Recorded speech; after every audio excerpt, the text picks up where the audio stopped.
It's been almost 2 months since Superman released, and the DCU train is chugging along with the latest season of Peacemaker, Morning. a whole collection of great projects slated for next year, and an announcement for the continuation of this movie with Man of Tomorrow. So today, I just kind of want to look back and ponder on whether this movie really successfully launched this newly rebooted DC universe, and yeah. Before we start, please make sure to like, subscribe, and turn notifications on. Please also know that there will be full-fledged spoilers for this movie, so if you haven't watched Superman already, go ahead and watch it. And now, without further ado, let's dive right into it. First of all, I'm going to say I absolutely adored this movie. I liked the movie on first watch, but now that I gave the movie some time to breathe and rewatched it, I'm completely in love with it. And part of that is because almost every single component of this movie feels truly perfected and polished and thought through. Starting with the score, it really feels repetitive kind of actually at times, but it injects this sense of hope with the original John Williams theme booming, but also with new elements kind of coexisting with the original melody too. And the score, it really grew on me, and I also love the fact that there are a couple traditional gun-style needle drops here and there throughout the film. Overall, the movie really focuses more on its original score than other gun projects. And also, I've seen a lot of criticisms about the cinematography of this movie, but for me, this movie's cinematography is unique, it's bold, and it does its job. The movie really has this hopeful and otherworldly feeling throughout, and it also looks really cinematic throughout. Metropolis looks stunning, the stuff in the pocket dimension is great, and all the scenes in Antarctica with Fortress Solitude has some of my favorite, cinematography moments. And there's just so many beautiful scenes that are kind of scattered throughout the movie. At the top of my head, the kiss Lois and Clark share at the end of the film is absolutely beautiful, and the moment they have after deciding to surrender to Lex with all the purple chaos behind, that's also just a stunning scene to watch on the screen too. And the visual effects similarly look really polished, whether that's with Guy Gardner's powers or the massive kaiju creature that kind of pops in the middle of the film. And overall, this movie really seems polished in so many aspects, and each department of the production really flows and intertwines with each other to create this really engaging cinematic and colorful movie. And I can go on and on and on and nerd out even more, but this isn't a full-fledged review. I want to more so reflect objectively whether this movie was a success or not, and I think it is. What number one this movie does so well is that it really feels like you just dived into an issue of a comic book.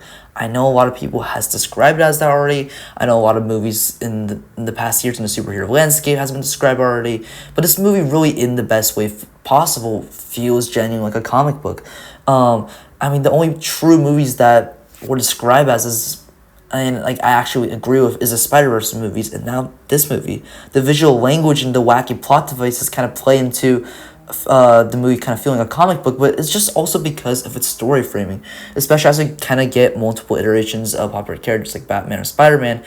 Recently, we tend to skip a lot of origin stories, and I appreciate that fact, but this film takes up that to the next notch, and it really feels like we just dropped in randomly in the middle of Superman's career. And at first, to be honest, it kind of is jarring, but on rewatch, I realized this movie really works with this format. Similarly, I thought that the amount of characters in this movie made the film overall feel bloated, especially under 2 hour, 9 minute runtime, which isn't short, but with the amount of characters and the plot and the story this movie tries to tell, it does kind of feel bloated, but once again, at least for me, both of these issues kind of smoothened out on rewatch, and I think it's because of how different the world building in this universe feels compared to, say, the MCU's approach. We already see this universe built out. Metahumans have been around for 3 centuries.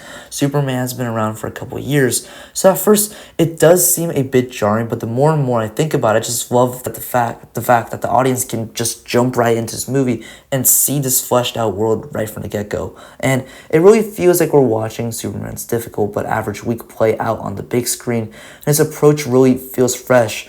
Gunn has said that each project at DC would truly feel like one individual project, and sure, there might be some connective threads here and there, but each movie in the show really, so far at least, from Creature Commandos to this, feels like one entity, and the quality is kind of built from there.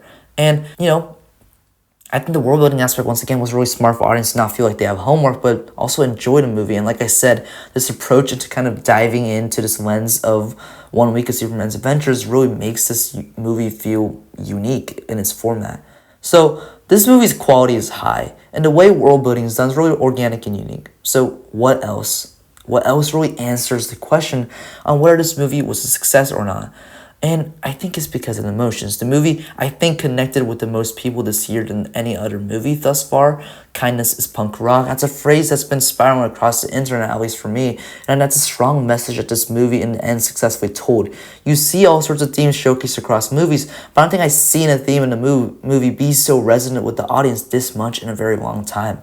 And what I think is part of Gunn's genius with this is that this movie makes this theme and Superman's character really three-dimensional. I mean, this could come off so easily as what? No, Superman. He's a nice, kind guy. He cares about people and all living creatures. He struggles reconciling with his Kryptonian heritage, but throughout all these struggles, he believes that kindness is punk rock. Like these qualities, these character traits, these are the kind of things that you want to hit with the audience with this movie and what this movie does successfully. But this can also so easily be executed poorly on the screen. But Gunn really finds, I think, a way to make Superman multidimensional and kind of ground him and make him relatable to us. And he just shows the character in the most endearing way possible. Like him saving the woman on that bridge during the third act is incredibly exciting and emotional to watch.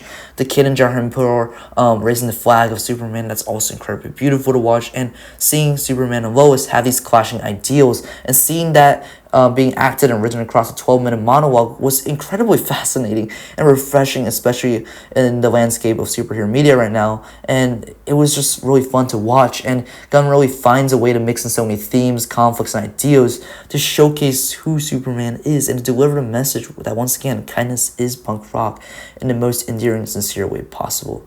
The giant poor conflict, Jor-El's message, Luthor's sadistic attempts to destroy Superman, all these events all intertwine and supplement the story so well, and it's just really impressive that Gunn built a story that really feels like a satisfying puzzle solved, and how all this builds the message the film wants to tell. And at least for me, that was really cool to watch on the screen. And personally, I've been having a tough time recently the past few months, and on first watch, this movie didn't click with me as much as it did right now, but on my recent rewatch, especially with the ending scene as Punk Rider starts to play, and as Superman sees the memories of his parents around him, I genuinely got emotional. There's something so sweet and genuine about this interpretation of Superman, and it's similar to me, this movie really unlocked a lot of people's emotions. Superman to me is a character that isn't that interesting, but with this movie, my thoughts changed, and this movie really finds a way to make him relatable and accessible for everyone. So yeah, I'm just so happy that the start of DCU starts with a quality film. It tells a complete entertaining story. Once again, the world building is great, and I'm just overall so happy this movie entered my life because of how beautiful this story really is told on the screen and how much it resonated with me more than I thought it would. So, is this movie a success? I think it is. The movie made almost $600 million worldwide when it was competing between F1, Jurassic World, Fantastic Four, and, after a lot of diminishing DC movies before. So, yeah, both quality-wise and financial-wise, I think this movie, in my opinion, paved a new golden road for DC's future. And this film made me really excited about superhero media again. As for James Gunn, I can't wait to see how Peacemaker Season 2 finishes, and I can't wait to see Man of Tomorrow. But before we leave, for returning viewers, thank you so much for tuning in. I'm to a new country recently, as I said in the post tabs before, so I couldn't work on any new videos, but thank you for tuning in after such a long time. And know that I am fully back now. I made a lot of promises before, but I really am going to aim to get a Man of Tomorrow speculation video and a review of weapons, which is going to be out on digital soon. So check that out on the channel when it comes out. And if you're new to the channel, once again, please make sure to like, subscribe, and turn on notifications. And last but not least, a couple months ago, I promised to cover community topics, which was a thing where if you want to see a topic cover, you can just kind of type in the comments down below.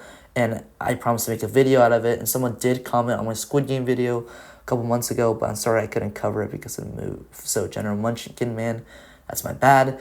However, the idea of community topics is up again with the channel's revival, so if you kind of want to see a topic covered, please type down in the comments below. And yeah, that's my jargon with channel details, and thanks for tuning in with this video. I really, really, really do love this movie, and I absolutely think it's a success. So I'm Owen, this is Owen Talks Movies, and I'll see you next time.